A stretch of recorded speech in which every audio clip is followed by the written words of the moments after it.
This is John Frehse. I'm managing partner at Core Practice, and we're going to talk about executive briefing number 12 today, Workforce Management 3.0, Visibility Drives Out Idle Time.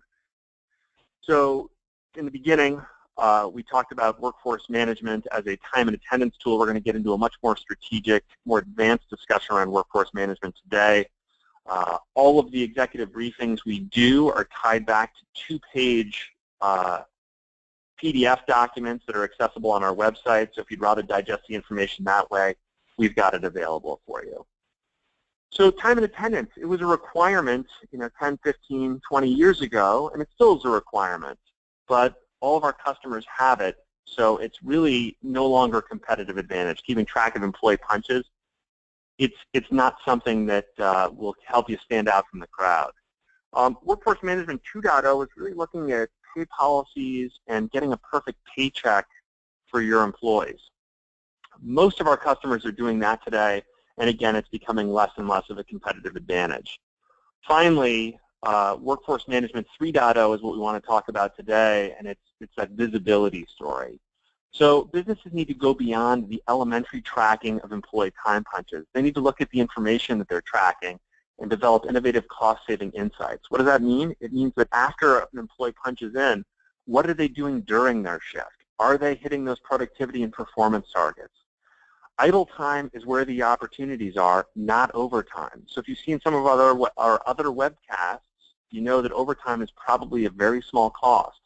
It's the idle time or ineffective time where we're going to see those big cost savings. So when we talk to our customers, and they're in a lot of different industries, we find one universal truth with all of them. When we're looking to find cost-saving opportunities, the biggest area is idle time. We can call it a shift overlap. We can call it not matching the workforce to the workload effectively. There's a lot of different names for it, but in the end, all of these things, or almost all of these things, relate back to idle time. So for a 400-person facility, over $2 million in achievable cost savings just based on idle time, right? So as we started to see this more and more and more, we said, what kind of a technology could we develop to help give more visibility into this situation? And we developed a plugin. And the plugin is a configuration of analytics that looks specifically at effectiveness. And we look at it in a lot of different ways. This is a dashboard where we start.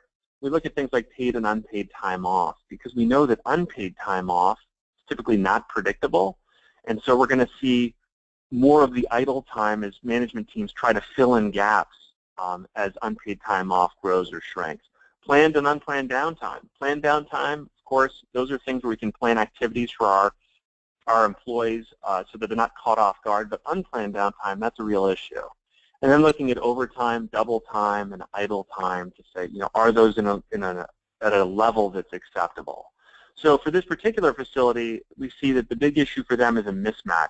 The workforce to workload, or matching the employees up to the required workload, is not done very well. And so what we've done here is our plugin relates back to Kronos Analytics.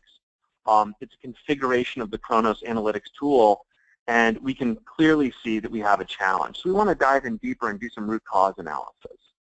Well, when we look at the workforce to workload dashboard, there's an awful lot of information here. I think many would say there's too much information here, and we would agree. So we want to look around and say, is there anything that stands out to us, and we see something very quickly. On Fridays, we see that while the labor spend is consistent, that there is a mismatch on Fridays. Friday is the problem day, so this is where this mismatch is being driven from. Something on Mondays too, but Fridays is a big one. So with all the data on this dashboard, it's too much. Let's drill down just into February. It's an easy point and click. We click into February, and we can see the days of that month. And it's pretty clear quickly that the management team is staffing higher on Fridays, although the workload isn't going up on Fridays. And so we picked up the phone. This is a real example that Core Practice did with a customer. Picked up the phone and we called the operations manager. Said, what's going on? And he said, listen, I've been in the business for 30 years. I know that employees call off more often on Fridays than any other day. So I staff additional headcount on those days to make sure we're going to be okay. We said, okay, well, we understand what you're doing. Let's look at absenteeism, right?